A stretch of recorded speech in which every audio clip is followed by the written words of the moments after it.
Despite advances in climate science, certain aspects of global warming are known only with low or medium confidence. Among some of the most important are the height of the troposphere, the part of the atmosphere where weather occurs, and the poleward movement and weakening of atmospheric circulation. These processes are closely linked to the bouts of stalled extreme weather increasingly observed at the mid-latitudes. Now, researchers have devised a way to track these patterns from the ground, thanks to the rare isotope beryllium-7. The resulting data could give climate researchers a better idea of how large-scale human-caused changes translate to extreme weather phenomena. The buildup of CO2 in the atmosphere is the primary driver of global warming. CO2 molecules absorb the heat given off by solar radiation emitted from the Earth's surface, effectively trapping it in the troposphere. This drives temperatures at the surface up and pushes the upper boundary of the troposphere higher. Additionally, it decreases the difference in temperature between the hot equator and the cold poles, which is the main force that propels atmospheric circulation. Ultimately, then, high CO2 concentrations in the atmosphere are indirectly responsible for the tendency of weather throughout the mid-latitudes to stall. That means if it's hot and sunny, it stays hot and sunny.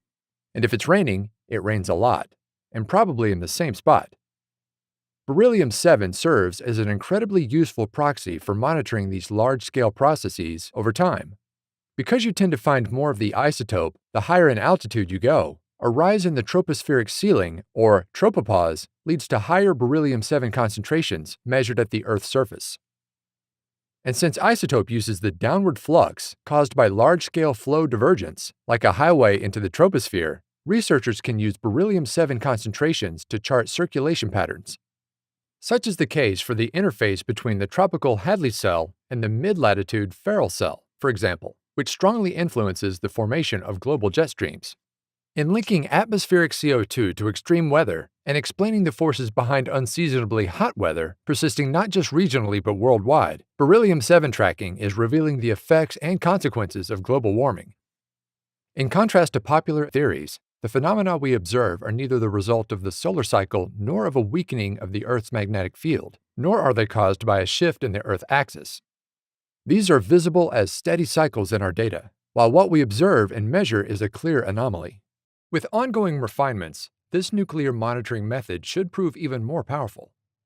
Beryllium-7 monitoring clearly shows how strongly global warming influences the global atmospheric circulation already today.